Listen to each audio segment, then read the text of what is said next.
It appears that the Biden campaign is already measuring the drapes right before the primary is even over. I guess they're so incredibly confident that they're going to win. Weird how that works. Now, according to Axios, Biden confidants have been privately discussing potential leaders and cabinet members for the Biden White House. So you're going to love this, right? Now, you're not going to be shocked that many of his picks are either from Wall Street or those who quickly bent the knee before Super Tuesday.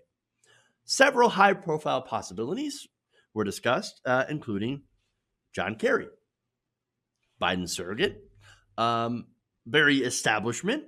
Apparently, he would like to have a new cabinet position devoted to climate change, where he will probably promote very centrist milquetoast ideas that will get us to maybe carbon neutral, possibly towards 2045, 2050, right? Right. Bold progressives, right? Other high profile possibilities, Suzanne Rice. That is Obama's former national security advisor, right? So that's the option for Secretary of State. You'll love this one. Mike Bloomberg. Yes, you remember Bloomberg, the oligarch, racist, stop and frisk, ring a bell, was only got into the election process in order, or I should say into the nomination, in order to stop Bernie Sanders. And so guess what? He dropped a whole money bomb and now is planning to drop more money bombs on behalf of Joe Biden. And guess what? He would be a top possibility, according to this, to head the World Bank. Because that's exactly where you want an oligarch controlling the World Bank. More. Sally Yates. I personally don't have anything against Sally Yates, right? She stood up against Trump. He was fired. She was fired. Now they want her for Attorney General. Okay, look, I don't even actually have a problem with that pick. That's fine. Pete Buttigieg. Pete Buttigieg, after his swift endorsement of Biden, would maybe get a slot as ambassador to the UN or as U.S. trade representative. And not because of, maybe it helps because he knows he knows Norwegian. Kind of. In reality, I think he just learned Norwegian to read a book. So, come on. But look, those aren't even the controversial picks, except for Mike Bloomberg, I guess. No. The ones that are getting the most attention are these. The Treasury Secretary. Now, there's a lot of different names up for Treasury Secretary. We're going to find they all have one thing in common. Bankers. The first pick, obviously, is Jamie Dimon. You know, Jamie Dimon of JP Morgan Chase hates Bernie Sanders. We know that. He's talked about it. Wants to make sure that he doesn't win. He'd be serving as Treasury Secretary. Great. Another pick, Anna Finucane, or Finucane. I'm not sure how to say her name. Now, she would be another Treasury pick. And she currently works at Bank of America. Another banker. Deval Patrick, being floated as a possible vice presidential pick, works at Bain Capital. And the Commerce Department will be Tom Knights, who works currently at Morgan Stanley. In the Biden administration, we know Wall Street would be very, very well represented. Because, of course, where's the working class? We're the union representatives, right? These seem to be all bankers and vulture capitalists. Now, there is one, of course, name that's also being floated, and that's Elizabeth Warren. I'll get to her later, right? But look, already, these people have already been, they've kissed a ring, right? Either that or they've had, very good times under the Obama and Biden administration, and they would love to be able to go back into it to create this, stability thing, right? oh, let's bring it back to the politeness that we had under Obama Biden. And so, we can do all the stuff, screw over the American people as we used to, but without all the mean tweets. So at least it looks nice. Yeah. I mean, Jamie freaking Dimon. Need I remind you, Jamie Dimon was CEO of the bank that got a $460 billion bailout while Dimon was on the New York Fed. They got bailed out. Did you get bailed out? When your home went underwater? When you lost your savings in the financial crash of 2007, 2008? Did you get bailed out? No. I don't think we did either. Yeah. Morgan Stanley was also fined. I'm sorry, JP Morgan, not Morgan Stanley. JP Morgan Chase was fined $13 billion for mortgage fraud and had illegally foreclosed on military families. And they're looking at the guy who's running this bank, the Biden team is, and going, yes, dream team for who? Hedge fund managers? Wall Street? Yeah. We need, and now they're like, we need more oligarchs. Bring us the one they call Michael Bloomberg. We shall make him part of the cabinet as well. The World Bank. Look, man, this is more of the stuff that created Trump. When I've realized that when Biden says, and Democrats, by the way, go back to normal, this is what he means. Returning back to normal is the blue Make America Great Again. It's Make America Normal Again. And that's what it is. That's what this means. That's what this means. And now, in doing so, you are setting up a worse, more competent Trump to take the place later. Because returning to normal, it basically refers to a time that is this mythical time where everything was so much better because you didn't have a man that was an idiot running the office, right? Which we actually did under George W. Bush, but Donald Trump makes George W. Bush look smart. Even so, it's going back to the era of civility where everything was so much nicer because we didn't have an open racist that was running the government. Even though we still had over 40,000 Americans every year dying from lack of health care, health insurance, right? It was probably even worse before the ACA and its very, very modest reforms. Okay. And we still had the issues with stagnant wages, increased productivity, but again, problems with people being able to afford homes, student loan debt. We had all of these issues and a middle class and working class that continued to feel as if it was being left behind. These are things that Trump very successfully exploited in order to get into power.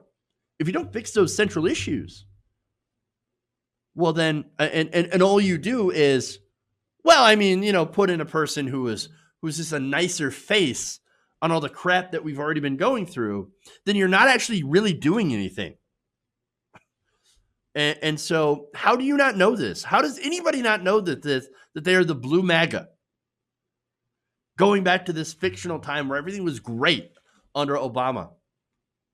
Again, I reported, the show was around during Obama, and you can go back and you can look at all the issues that we had under the Obama administration.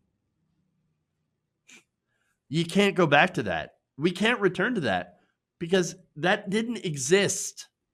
Those good times. Just like you can't go back to the times where Make America Great Again. When was America truly great? At least for everyone. The answer is it never has been. It never has been. It has been great for the banks. It has been great for the wealthy. It has been great for white people, generally, unless you're poor. And so, I mean, it's just going back to a system that is still so inherently broken that at the end of it, it still ends up spitting out someone like Donald Trump. That is not a normal and healthy system. Normal systems don't create Trumps. Broken systems do. And that's the issue. But of course, they know this, but they don't care because it's all about the money. It's all about the money. Now, I mentioned Elizabeth Warren because now they're putting her name out there as sort of a token prize for progressives. Great. Okay.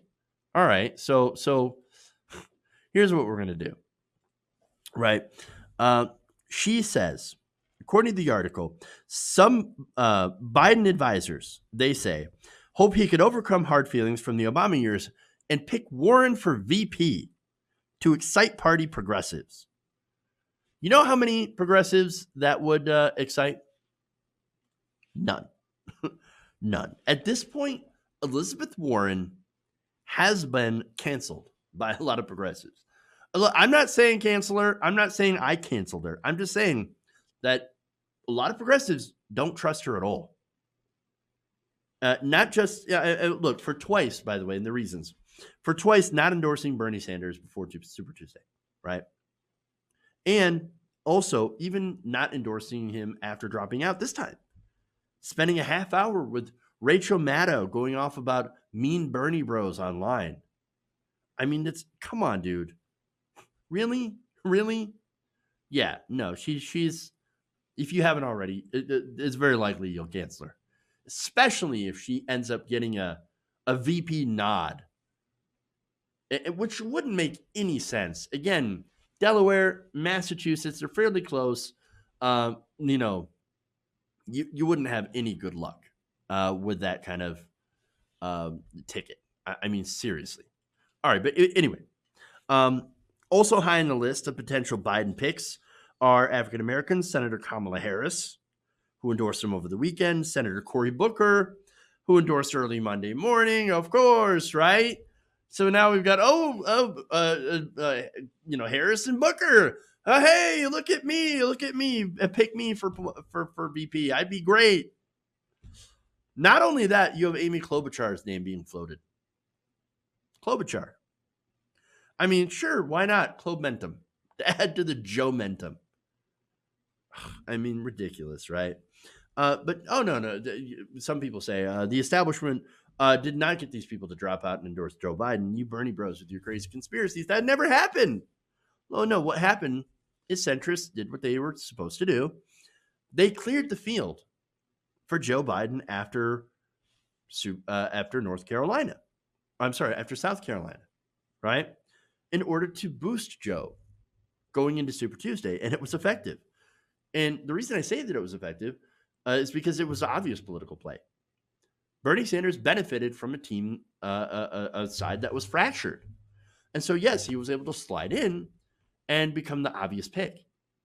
But then the centrists, the empire, they struck back, they coalesced, and now you still have a progressive field that is fractured, where you have Bernie Sanders basically by his lonesome, and you have Elizabeth Warren, who's out there doing I don't know what.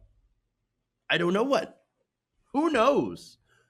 I don't even know if she knows what she's doing because she has terrible political instincts. And so here we go, right? And by the way, the establishment was looking for a way to blunt Sanders' momentum going into Super Tuesday, and it was effective. And a lot of that, by the way, is owed to Jim Clyburn of South Carolina. If Biden had not won South Carolina so decisively, then Joe Biden might still be floundering. And they still wouldn't have known. And that could have ended up having big wins for Bernie Sanders on Super Tuesday. And the map changed so fast after South Carolina and after all the people had dropped out before Super Tuesday. And so, look, I mean, speaking of Jim Clyburn, by the way, he's noted in this. One advisor had told Axios when they asked who the VP pick should be, he said, quote, whoever Jim Clyburn wants it to be. So in doing so, in helping Biden, Clyburn has just become a kingmaker. Somebody who's very, very important. So, and believe me when I say Clyburn is not going to pick someone progressive. Clyburn plays the political game. He's part of the establishment. He is deeply entrenched in in the status quo. And despite what he did for civil rights, which was massively progressive, he is now one of the Washington power players. And this was a big way of not only ingratiating himself to a future Biden administration, but also exercising his power as a kingmaker. And look, got to be honest, right? Maybe that's a really good thing for African American rights to show that an African American in the Congress has such great powers of being able to pick the next president, but it's not good for progressive politics or policy. And so, again, deeply disappointing by action by Clyburn, but again, not unexpected. Axios now also points out how other likely picks are basically establishment loyalists, right? And so, look, these people are all insiders. They're all in Joe Biden's comfort zone, all against radical change.